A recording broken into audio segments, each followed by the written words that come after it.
Hello, Jason, and Happy New Year! It's January 1st, and so that means the beginning of the Rad Bromance project. For anyone who doesn't know what it's about, every weekday for the next year you're going to get a video from either myself or Jason, back and forth. During that time, we're going to be trying to complete challenges that we've set for ourselves. If you don't know anything about us, we have introduction videos which I'll link down below. But all that aside, today I want to start off by talking about something really important to me: Doctor Who. For anyone who doesn't know, Doctor Who is a British sci-fi TV show, created by a Canadian, that follows an alien named the Doctor as he travels through time and space trying to help people. One of the Doctor's abilities is that when he dies, he's able to regenerate into a new form. From a production standpoint, this means that any actor can potentially play the Doctor after he regenerates. But it's not just his face that changes, his personality changes too. And in that regard, he's a lot more human than he first appears.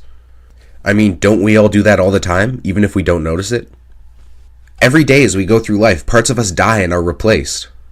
And over time, these bits and pieces become bigger and bigger, and we wake up and we're not the same person that we used to be. Unlike the Doctor, though, when we regenerate, we have a choice as to who we become.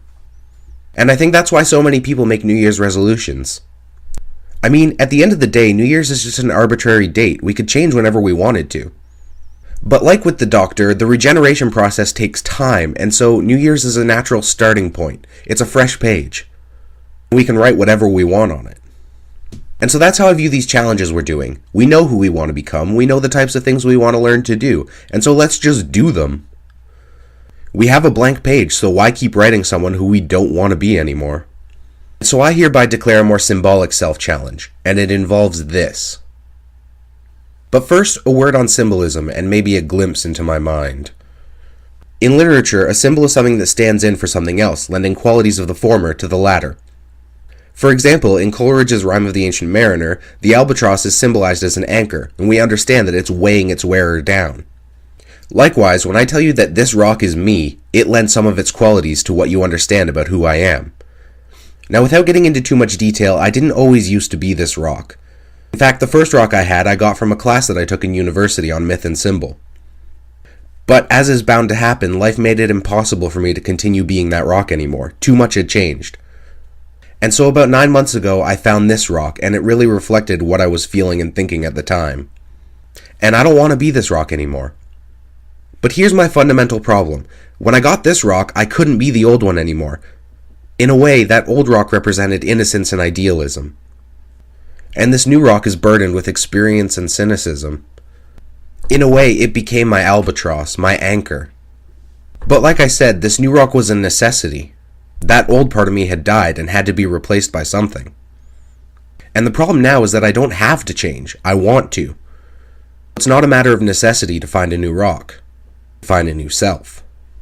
But nonetheless, I challenge myself to find a new rock by the end of this year. And for me, that's really the purpose of this project.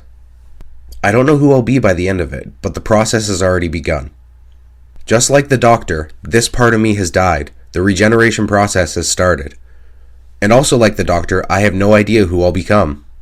All I have is the small bit of knowledge of who I want to be and the resolution to try and make it so.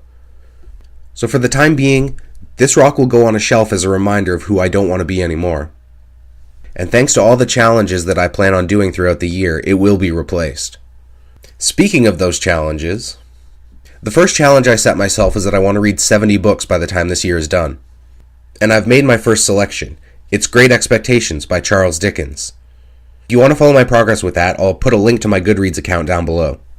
I'm also thinking of starting a second channel for reviews and analysis of the books that I read. What do you think about that, Jason? Anyway, I'll deal with that more when I've read more books and have more opportunity for content.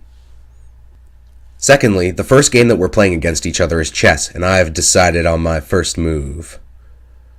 Now, in order to facilitate the communication of this move, I need you to view the board as a grid of 8 by 8.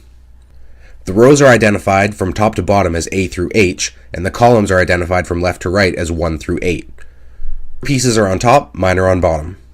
Now that we're all oriented, my first action is to move a pawn from G2 to E2. Your move.